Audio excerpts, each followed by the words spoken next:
Pilih dulu. Dijaga syarat Indonesia merdeka. Indonesia merdeka. Sampai juga. Nang saja pun. Sampai pun.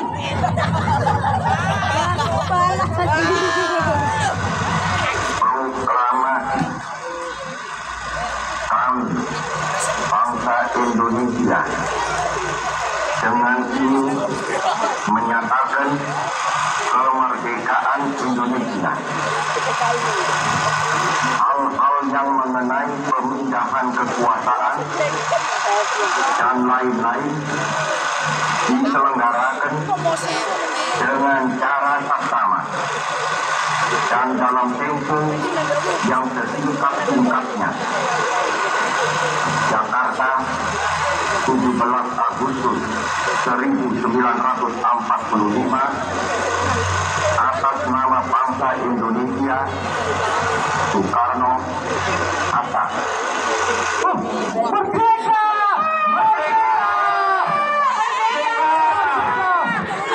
Disebut desa Surabaya, suasana desa yang tenang dan tentram.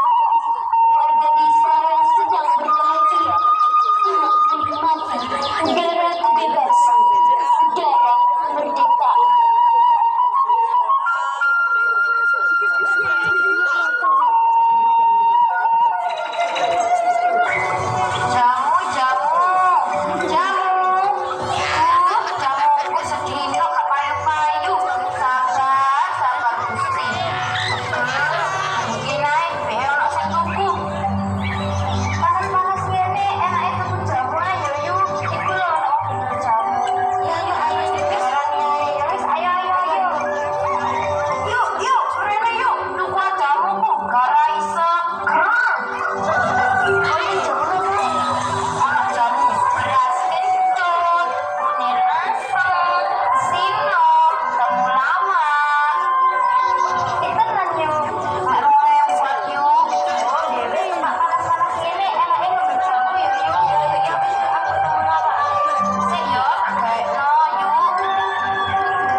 Mengibarkan bendera Belanda tanpa persetujuan pemerintah Republik Indonesia daerah Surabaya di tiang tingkat teratas Hotel Yamaha.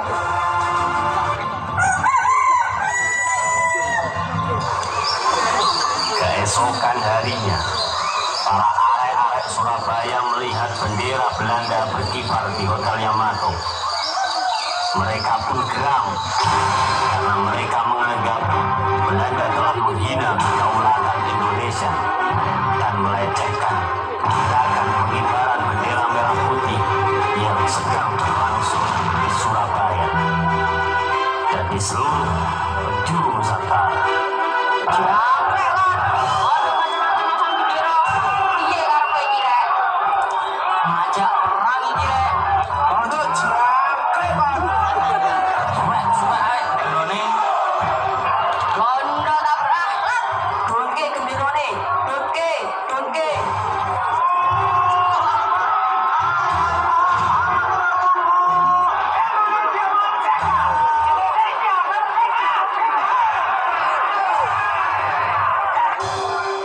Tenang Rek, tenang, jangan gegabah. Saya coba akan bermediasi dengan pimpinan Belanda. Sidik, Haryono, ayo Rek, budal melaku. Indonesia diwakili Residen Sudirman berunding dengan Mr. Blukman meminta agar bendera Belanda segera diturunkan dari gedung Hotel Yamato. Tapi Mr. Blukman menolak untuk menurunkan bendera Belanda. Perundingan pun memanas dan terjadilah pertumpahan darah. Mr. Blukman, bagaimana maksud Anda mengibarkan bendera Belanda di negara kami yang sudah jelas-jelas meraih kemerdekaannya? Memangnya kenapa bendera Belanda berkibar di Surabaya? Biadab, itu sangat menodai kemerdekaan kami dan itu sama saja melakukan genderang perang dengan Indonesia, khususnya kami, arek-arek Surabaya. Maju kalian semua, maka saya pecahkan kepala kamu. Setiba kamu, setiba. Kamu jaga,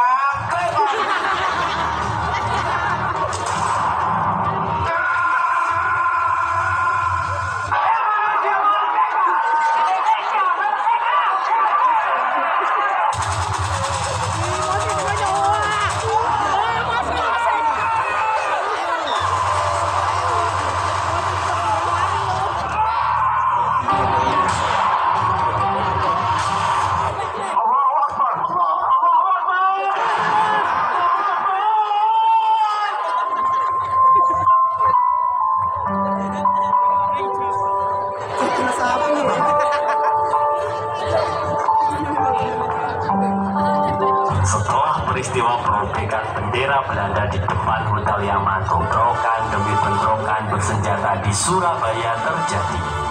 Puncaknya ketika tewasnya pimpinan tentara Inggris untuk Jawa Timur, Jenderal Pahlavi. Inggris mengultimatum laskar pejuang dan tentara Indonesia melalui pamflet yang disebarkan dari pesawat udara agar Indonesia menyerahkan senjata kepada Inggris paling lambat 10 November 1945. Jika tidak, Inggris mengancam akan membumi hanguskan Surabaya. Mendengar ancaman itu, para komandan Laskar Hizbullah, Sabilillah, Mujahidin, PKR, para santri, dan arek-arek Surabaya marah besar.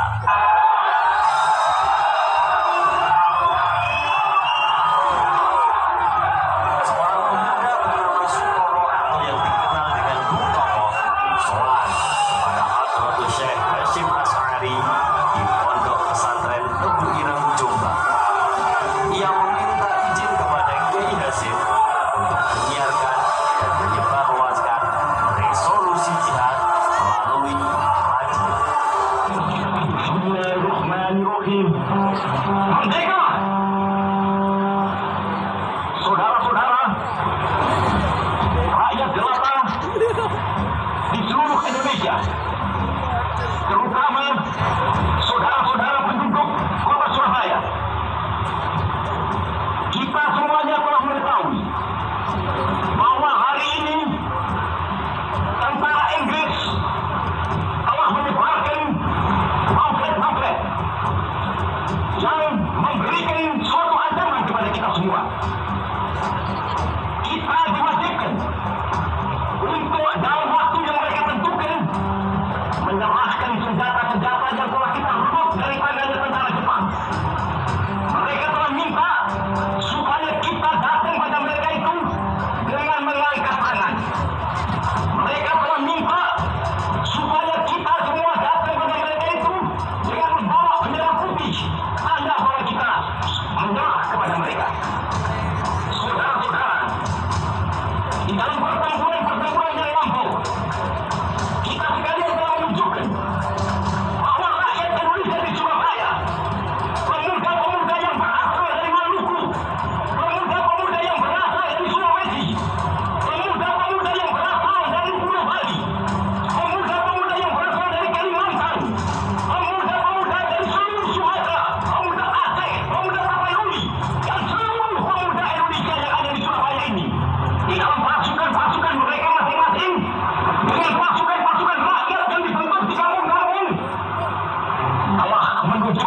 Anjing.